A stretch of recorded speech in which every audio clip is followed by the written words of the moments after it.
All right, and now on to the champions. So a lot of champions. I'm not going to go over every single one and what they do, but some quick rundown here. Samira, backline AD. Tristana, backline AD. Cassiopeia is a good blue buff item holder. She's got 3 traits, so unless you get them all going, she's not really an S tier carry. I don't see reroll Cassiopeia doing that well right now, but not bad. Malzahar, 1 cost. He can actually shred shields a little bit, so he's good utility in Sorcerer and Void, or a good item holder.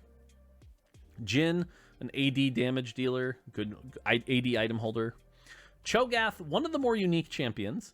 Every time Cho'Gath casts and gets a kill, will gain some HP, and his spell is based on his total HP.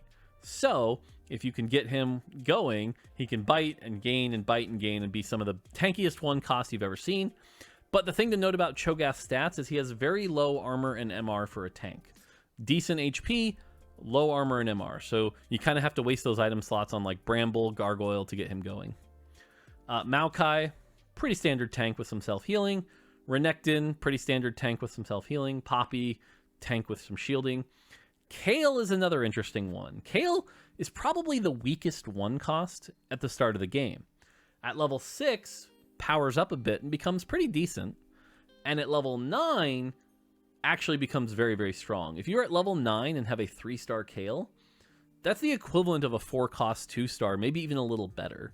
So if you can get a 3-star Kayle and go to level 9, you can have a very powerful unit. So pretty unique archetype for a reroll comp, but also hard to pull off sometimes. Viego, sort of a melee damage dealer. Aurelia is a tank. Do note that Aurelia is a tank. And then Orianna is sort of a support caster. She'll shield an ally, and then that shield will explode, doing some decent damage.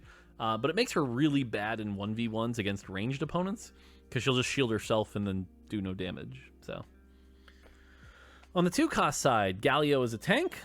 Nothing crazy there. Talia does some extra damage. Now, one interesting thing about Talia, and she also has she knocks a person up and then deals damage to them. But her passive says deal damage to anyone knocked up. So if you have any other knockups on your team, Talia will throw even more rocks at them. And there are a lot of champions in the or in the game that have some knockups, so look out for some cool combinations. Soraka heals and does damage. Jinx is a solid AD item holder with some big spells. Kled AD with a big shield that he can remount this time. So if he can survive long enough unmounted, he can remount. Kassadin is a tank, has a bit of a disarm. Kassadin's also one of the champions that still has a hero augment, if you will. There's an augment that changes Kassadin's spell, so be on the lookout for that. Teemo, AP user, throws mushrooms. Swain, AP drain tank, pretty cool. Set is also a tank, does some big damage there. Pretty cool. Ashe, backline utility. Her spread shot will slow enemies for a little bit, so pretty cool. Vi, pretty close to a reprint. Again, frontline. Pretty tanky, though. A lot tankier than her last version. Zed, great AD item holder. And then Warwick is a tank this time. Pretty tanky. Won't do a ton of damage, but will do a lot of self-healing every time he attacks. And scales really well with Juggernaut and Challenger. All right, on the 3-cost side, Darius is back with his dunking. So definitely be on the lookout for that. Echo is pretty wild in that he's a quick cast rogue. And every time he casts, he heals some of the damage he was taken. So he can go infinite pretty well. Akshan with one of the most powerful spells in the game. Very much like a big Caitlyn ult. It can take down some champions if you get a really good snipe with Akshan. Vel'Koz shoots his laser that then splits and can hit up to multiple people. Lissandra freezes an enemy, does some big AoE damage and makes them take a little bit more damage. Karma, great blue buff holder. Her Ionia bonus is AP, so she gets almost like an extra item slot and can do some big damage. Callista is back, but has changed a bit. Last time Callista was around, she threw her little spears and then would pull them, killing the unit, but she didn't have a spell. This time she does. Her spell is impale them with even more spears. So really good at taking down frontline damage. She does true damage, so if you have a super tank, watch out for enemy Callistas. She can tear them apart. Sona, multicaster that gives her team attack speed. Really good if you have 4 multicaster because she'll apply that attack speed multiple times. Rek'Sai, not a tank. Rek'Sai is an AD item holder, so give him something like, BT and Titan's Resolve and Infinity Edge, and he can do some decent damage. Taric, really good tank, also provides your team Targon, which is always good. Jace, backline AD user who gives his team attack speed nearby, so really good for Gunner. Garen is back with his spin, but it's a really unique profile this time, and that he does more damage the more attack speed he has. His spin lasts longer with more AP, and does more damage with AD, so really interesting item builds. I think it's going to take people a while to figure out what the best item build is, but the designers wanted Ginsu Garen to be a thing, so his spin also procs Ginsu's, so give that a try. Katarina, rogue, jumps around, throws daggers, pretty strong. One of the stronger Noxious rogues for sure. So, all right, on the 4-cost side, 4-cost carries this set are really powerful. Urgot is sort of a melee bruiser who carries AD items, does really well, and he actually uses his legs, so as he moves around and tosses people, he can do some big damage. Shen is a very good tank with some great traits. Sejuani, also a really good tank with great traits. Applies true damage with her spell a little bit, and as more people hit. Yasuo is a melee AD user, but applies a good amount of CC, actually, so you can really get in there and fight. Azir is your backline Ginsu's user. Every time he casts, he gets a soldier. Once he has max soldiers, those soldiers hit really hard. So definitely one of the most high DPS champions, but takes a while to scale. Lux has a new laser, very different than her old spell. This laser is concentrated damage on one target. It will melt tanks really well. It also lowers their MR as it hits them. But again, it only melts one target, so it's not going to be that AoE line burst you saw before, but it can do a lot of damage. Really good with a gunblade. Jarvan is your big AoE CC unit, will jump into the back, hit everyone, and knock them into the ground. Nasus is probably your best tank in the game. He will actually steal stats from everyone nearby, so the stronger the enemy is, the stronger he is. Gwen, really good damage dealer, AP damage dealer, so you're going to want that jeweled gauntlet, something like a bloodthirster, and can just do a ton of damage. Scales really well with Slayer and Shadow Isles. Zeri is a backline AD user, really good with Gunner, give her that IE, possibly some Ginsu's. Aphelios is a Deadeye that really likes Ginsu's. He'll be stacking chakrams and over and can do just a lot with his spell.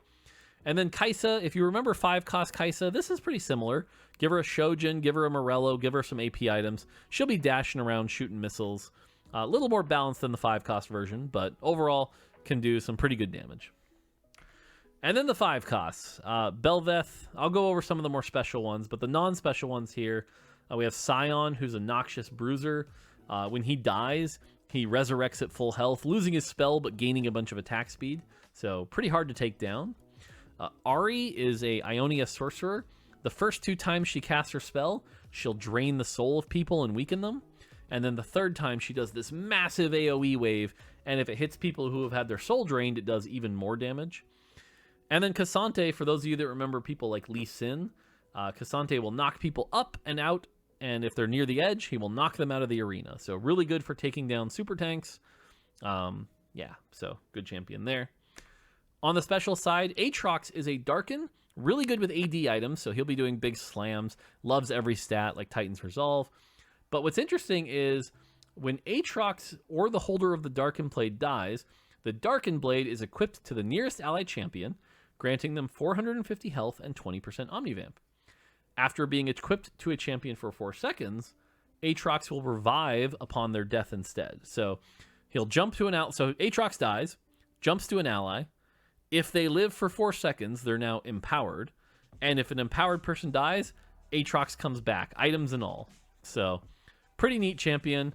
Can power up champions, giving him a 4th item slot. So yeah, kind of fun. Senna has a cool trait called Redeemer. Now, Senna's ult is she shoots her big ult. It does some okay damage and shields everyone it hits. And it basically hits the whole board. It's a big cast. Now, if you have Senna on your team, whenever an ally gains a shield, Senna grants them 8% stacking attack speed for the rest of combat. So a really silly combo here is you play Senna and you run 3 lockets and you start with 24% attack speed. Or have a champion that casts shields. There are augments that give shields. So, yeah, you can do some cool stuff with Redeemer if you're looking to do shields. Neat. Bel'Veth. Empress is basically a fancy thing that makes her kit do more. She's kind of similar to the 4-cost Bel'Veth from the last set in that she goes slap, slap, slap, slap, slap, and does a bunch of damage. But when Belveth kills an enemy, they leave behind a void coral that she will consume. The first one she consumes, so it's very important to get at least one kill with Belveth, will increase her maximum health by 50%, and then further coral will heal her 20%, so she'll keep healing. And when a void coral is consumed, she deals 10% maximum health as magic damage to enemies within 2x's. The TLDR here is that Belveth is good with basically any stat. She's good with attack speed, she's good with attack damage, she's good with tank stats. She's a really interesting champion that she can use anything. So Belveth feels like the one you find at level 7, throw some items on her, and she can do some pretty good work. So, yeah. All right, this is one of the crazier ones. Heimerdinger is a techno genius. Now, when you play Heimerdinger, you will get a turret right away, just straight up. The Heimerdinger and the turret share stats. They have different spells. Heimerdinger throws his grenade, which stuns, and the turret shoots a big empowered shot. But you can customize this turret any way you like. There are 4 different types of upgrades, and they'll start appearing in your shop as soon as you play a Heimerdinger. And you can purchase up to 3 of them, but they stack. So, for example, you can run 2 Goldenators, which will increase the odds of getting gold on kill, and a Mechanoswarm. Or you could run 3 Self-Repairs, or 2 Shrink Modules and a Goldenator. It's up to you, and so you can customize your turret how you want. A lot of different combinations here. I'm a big fan of 3 Goldenators just because it makes a ton of gold. Probably not the most powerful option, but it's definitely the most fun. So, pretty neat. And then finally, Rise. Rise is crazy. This is a Giovanni special. Rise, his spell changes based on the region the players voted for at the start of the game. So, for example, if the portal everyone voted on at the start of the game is Shurima, then Rise's spell is he summons a gigantic sand tornado that travels across the battlefield, dealing damage and possibly unearthing treasures and gold. But if you pick Shadow Isles, now his spell is all about healing allies and bringing them back to life. So, yes, there are 10 different Rise spells. And if you get Void, it'll pick randomly. So, basically, we made a 5 cost that's 10 different 5 costs. So, you know, a little ambitious. But check out Rise. Really good AP item user. He should always, you know, want things like Shojin, Death Cap, etc. But every time he's different. So, see if it's what you need for your comp. But pretty crazy.